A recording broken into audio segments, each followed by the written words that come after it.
اور وہ وقت یاد کرو جب ابراہیم کو ان کے رب نے کئی باتوں میں آزمایا تو انہوں نے وہ پوری کر دی. قال انی جاعلک للناس اماما، تو پھر آپ کے رب نے فرمایا میں تمہیں لوگوں کا پیشوا بناؤں گا. قال ومن ذریتی، اس پر سیدنا ابراہیم نے عرض کی میری اولاد میں سے. تو اللہ رب العزت نے فرمایا قال لا الہ الظالمین، اے ابراہیم ہاں تیری اولاد میں امامت رکھوں گا لیکن میرا وعدہ ظالموں کے لیے نہیں ہے.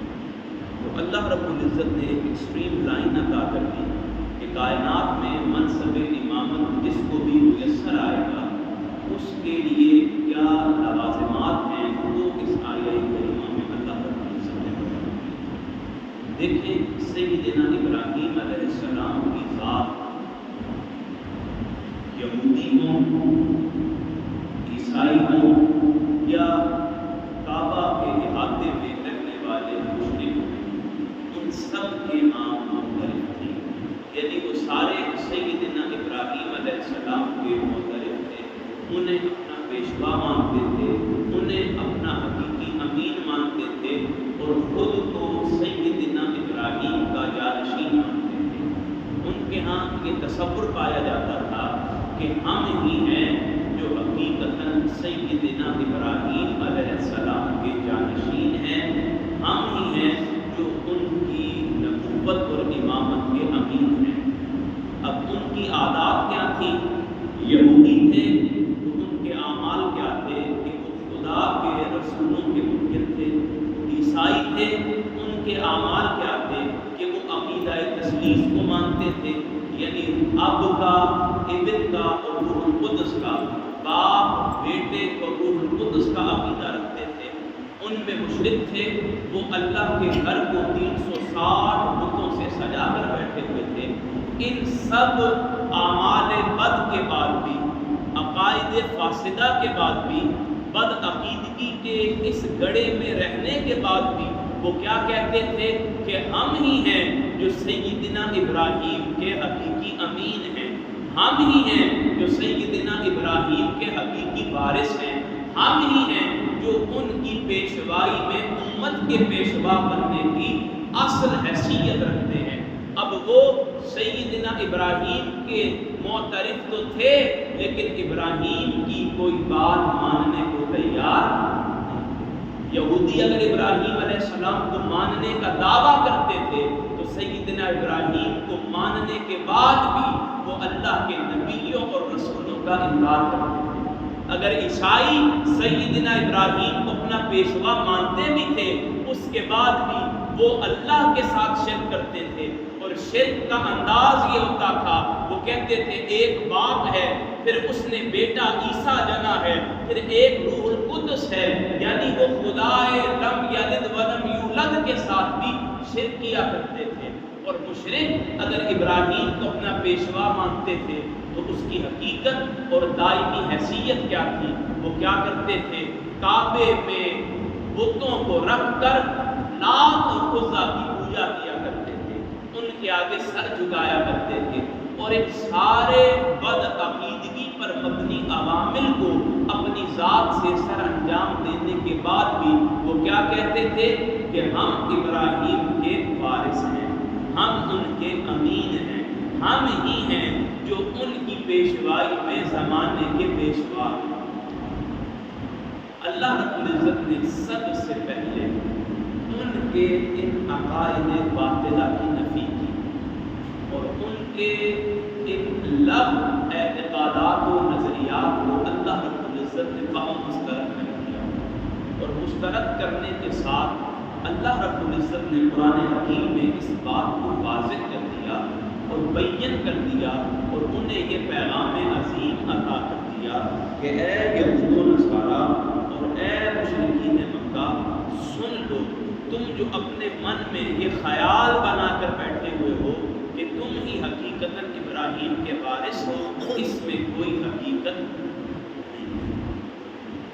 دیکھیں، آپ کو معلوم ہے حضرت ابراہیم کے دو بیٹے تھے، ایک بیٹے کا نام حضرت اسحاق تھا اور ایک بیٹے کا نام حضرت اسماعیل تھا۔ حضرت اسماعیل کو اللہ نے نبی بنایا اور پھر ان پر نبوت کو موقوف فرما دیا، یعنی پھر ان کی اولاد میں جناب محمد رسول اللہ تک کوئی نبی مزید نہیں آیا۔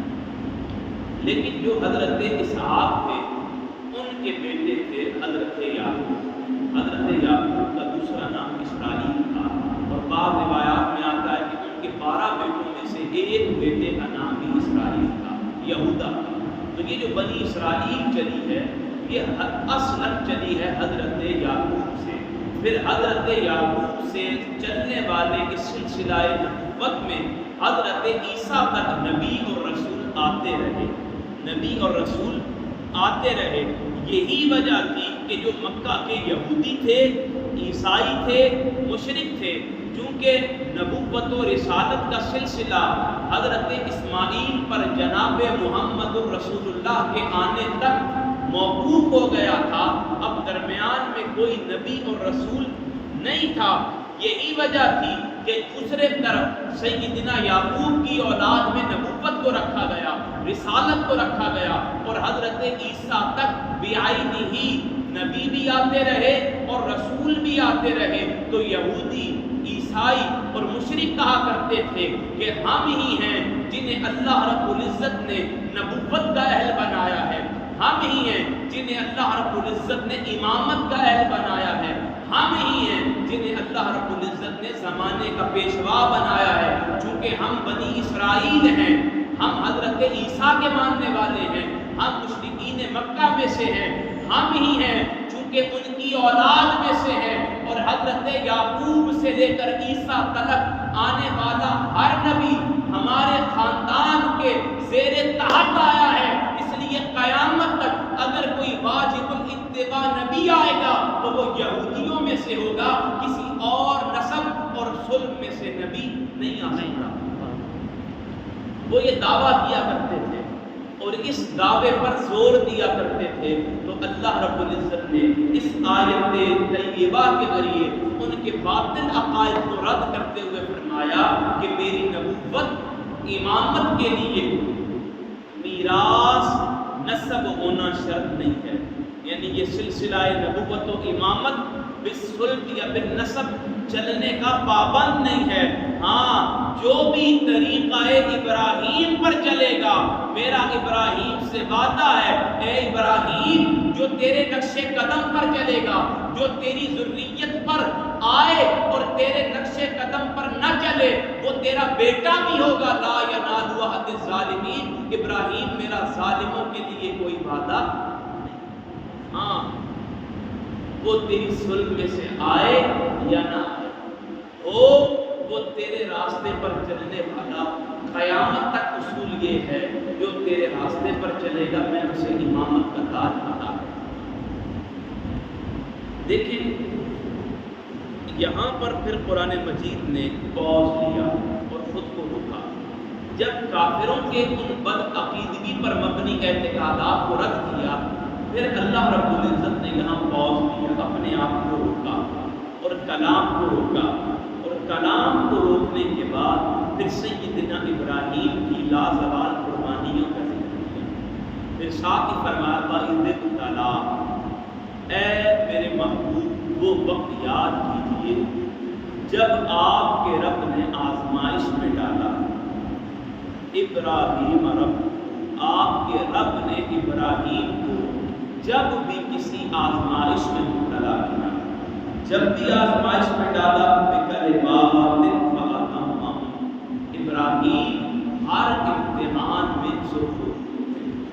اب اللہ رب العزت نے اپنے کلام کو روکنے کے بعد یہاں ابراہیم کی لازوال قربانیوں کا ذکر کیا اور فرمایا ابراہیم تمہارے رب کا وہ بندہ ہے اے محمد مصطفیٰ کہ میں نے جب بھی ابراہیم کو کسی آزمائش میں مبتلا کیا، کسی امتحان میں مبتلا کیا، کسی پریشانی میں مبتلا کیا، کسی سفر میں مبتلا کیا، کسی حاضر میں مبتلا کیا، میں نے ابراہیم کو ادھیڑ عمری میں بیٹا آزمائش کے لیے عطا کیا، پھر اس کم عمر نومولود کو ایک بیاب و گیا وادی میں چھوڑ دینے کا حکم دیا، پھر وہاں اس بیاب و گیا وادی میں چھوڑ کر واپس پلٹ آنے کا حکم دیا، پھر جب بچہ حد جوانی کی دہلیز کو پہنچنے لگا، ابھی بلوغت کے مراحل کو مکمل طے نہیں کیا تھا،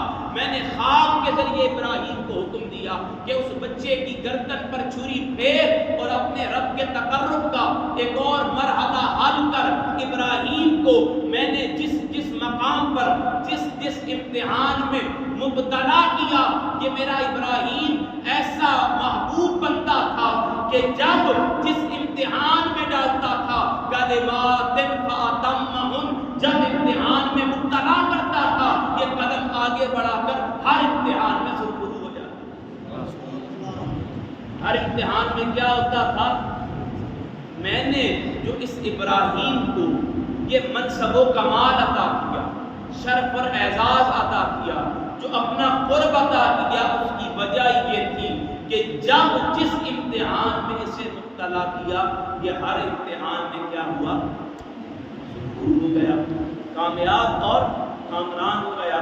کسی امتحان میں بھی لمحہ بھر کے لیے اس کے قدم ڈگمگائے نہیں، ذہن للچایا نہیں، خود کو کسی پریشانی میں اس نے نہیں محسوس کیا، جب میرا حکم آیا اس نے سارے غم تسلیم کر دیا۔ اللہ رب العزت نے اس حصے میں ہر ذی نفس کو مسئلہ امامت سمجھا دیا۔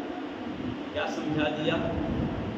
مسئلہ بولتے نہیں، مسئلہ امامت سمجھا دیا، اور عظیم پیغام یہود اور نصارہ کو عطا کیا کہ تم لوگ اس ابراہیم کے ماننے کا دعویٰ کرتے ہو اور اس ابراہیم کی صلب میں ہونے کا اپنے لیے فخر کا ادعا لوگوں کو دیتے ہو، اور یہ پیغام عام کرتے ہو کہ امامت ہم میں ہے، نبوت ہم میں ہے، مقتدا ہونا ہم میں ہے، چونکہ ہم ابراہیم کی صلب اور ذریت میں سے ہیں۔ سنو، جس ابراہیم کے ہونے کا دعویٰ کرتے ہو اس کی ساری زندگی مشکلات سے عبارت ہے، پریشانیوں سے عبارت ہے، تکالیف سے عبارت ہے، اور اس کی ساری زندگی غم و علم سے عبارت ہے۔ ابھی نومولود بیٹا عمر کے آخری حصے میں ملتا ہے، وہ اس بیٹے کو میری رضا کے لیے بے آب و گیا وادی میں چھوڑ کر اپنی خواہشات کا قتل کر دیتا ہے، محبتوں کا قتل کر دیتا ہے، چاہتوں کو قربان کر دیتا ہے، ارادتوں کو قربان کر دیتا ہے، اپنی صلب کو جو عمر کے آخری حصے میں اسے عطا کر رہا ہوں، جس صلب پر تم فخر محسوس کرتے ہو وہی صلب تھی کہ میری رضا کے لیے ابراہیم اس صلب کو بھی قربان کر رہا تھا۔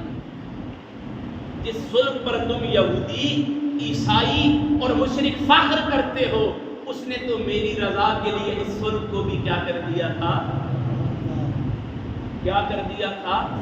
تو امامت کا پہلا حق یہ تھا کہ تمہارے من میں سب سے زیادہ محبوب شے جو ہے تم نے اسے اپنے رب کے راستے پر قربان کرنا ہے۔ کیا کرنا ہے؟ تو آپ دیکھیں یہودیوں کی، عیسائیوں کی اور مشرکوں کی اپنے آپ کو تکبر میں مبتلا کرنے کی وجہ کیا تھی؟ وہ صلب تھی نا، یعنی وہ ان کا یہ دعویٰ تھا کہ ہم ابراہیم کی اولاد میں سے ہیں، اور ابراہیم سب سے پہلے اسی صلب کو اپنے رب کے حضور کیا کر رہا ہے؟ قربان کر رہا ہے، اسی بیٹے کو رضائے ربی کے لیے کیا کر رہا ہے؟ اب ابراہیم علیہ السلام جب سیدہ ہاجرہ اور اپنے بیٹے اسماعیل کو جب رضائے ربی پر چھوڑ کر جا رہے ہیں تو آپ کے خیال میں ایک صحرا میں جہاں پانی کا نام و نشان بھی نہ ہو، آپ اپنی زوجہ اور نومولود بیٹے کو چھوڑیں تو زندگی کا کوئی تصور باقی رہتا ہے؟ زندگی کا کوئی خیال باقی رہتا ہے؟ کوئی فکر باقی رہتی ہے؟ نہیں۔ اس کی وجہ یہ ہے کہ جب آپ کسی ایسے علاقے، ایسے صحرا نشین وادی میں اپنے کسی عزیز کو چھوڑتے ہیں تو ان کے لیے زندگی کا ادنا سا خیال بھی موہوم ہو جاتا ہے، ختم ہو جاتا ہے۔ لیکن اللہ جل مجدہ نے ابراہیم کی پہلی آزمائش ہی کو ان کے لیے، پہلی خوشی کو ہی ان کے لیے آزمائش بنا۔ کیا بنا دیا؟ آزمائش بنا کرتے تھے، انہیں ایک پیغام دیا۔ دیکھیں یہ فکر ہمارے معاشرے میں بھی پائی جاتی ہے، ہمارے یہاں بھی لوگ عمل کی طرف نہیں جاتے۔ اگر باپ دادا سیاست میں تھے وہ بھی خود کو سیاست میں مبتلا رکھتے ہیں، اور وہ اپنے لیے سیاست کو حق سمجھتے ہیں کہ ہمارے باپ دادا سے یہ سیاست چلی آ رہی ہے تو ہم بھی اس کا استحقاق رکھتے ہیں۔ ہمارے یہاں بھی یہ فکر پائی جاتی ہے۔ اگر زمانے کے حوادثات میں، ماضی کے دریچوں میں کوئی ایک بندہ کسی ایک مقام پر منتخب ہو گیا تھا تو آج اولاد اس مقام کو اپنا حق سمجھتی ہے۔ کیا سمجھتی ہے؟ حق سمجھتی ہے، اور حق سمجھ کر اس پر متمکن ہو جایا کرتی ہے، جبکہ یہ ترین منصب امامت کے صریح خلاف ہے کہ اللہ رب العزت نے فیصلہ فرما دیا اگر کوئی چاہتا ہے اسے امامت کا اہل بنایا جائے، اسے نبوت کی خیرات عطا کی جائے، اور اسے ابراہیم علیہ السلام کی شخصیت کی میراث اور فیض عطا کیا جائے، اس کے لیے حکم یہ ہے کہ اپنی ساری محبتوں کو، اپنی ساری ارادتوں کو، اپنی ساری چاہتوں کو، اپنی ساری خواہشات کو، اپنے سارے معاملات کو اپنے رب کی رضا کے لیے، اپنے رب کے راستے پر قربان کرنا ہے۔ جب بندہ اپنے رب کی رضا کے لیے اپنے تمام معاملات کو اس کے حضور قربان کر دے گا، پھر اس کا حکم عام ہے للناس اماما۔ جب بندہ اس کے تقرب کے لیے اپنی خوشیوں کو قربان کر دے گا تو وہ اس بندے کو اپنی رضا سے یہ مقام عطا کرے گا کہ اسے لوگوں میں امامت کا اہل بنا دے۔ کیا بنا دے گا؟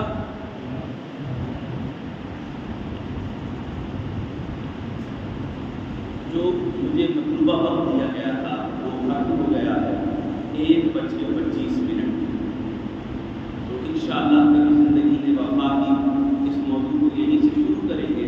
بس آج میں نے ایک نقطہ کمال آپ کو سمجھا دیا۔ وہ نقطہ کمال کیا ہے؟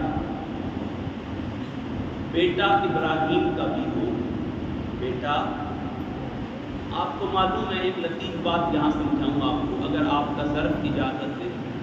بعض لوگ یزید کا دفاع کرتے ہیں، وہ کہتے ہیں کہ یزید کا دفاع کرو چونکہ وہ ایک صحابی کا بیٹا ہے۔ کن کا بیٹا ہے؟ صحابی کا۔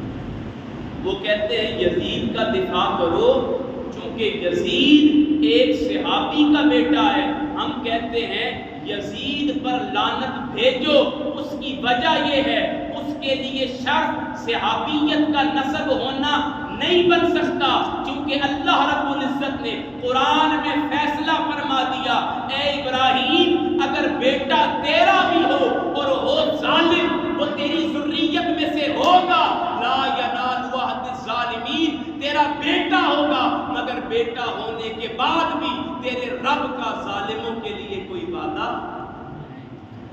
اب ظالم صحابی کا بیٹا ہو یا نبی کا بیٹا ہو، رب کا ظالموں کے لیے کوئی وعدہ نہیں ہے۔ تو آج بھی ہمارے معاشرے میں کوئی ظالم ہو، کوئی جابر ہو، کوئی بدبخت ہو، کوئی اڑیل ہو، کٹیل ہو، کسی معاشرے کا پیش رو ہو، وہ کسی پیر کا ماننے والا ہو، وہ کسی نبی کا ماننے والا ہو اولاد نبی میں سے بھی اگر ظالم ہے تو اس کے لیے رب کا کوئی وعدہ۔ تو سامعین مکرم، اللہ پاک ہمیں ہماری شخصیتوں اور مزاج میں سے ظلم کا خاتمہ کرنے کی ہمت و توفیق عطا فرمائے، حق اور سچ بیان کرنے کی ہمت و توفیق عطا فرمائے، اپنا کرم اور فضل فرمائے اور ہمارے جملہ معاملات کی خیر فرمائے۔ وآخر دعوانا ان الحمد للہ رب العالمین۔ پابندی وقت بہت ضروری ہے، ٹھیک ہے، موضوع کا مکمل ہونا نہ ہونا یہ اتنی اہمیت نہیں رکھتا جتنا وقت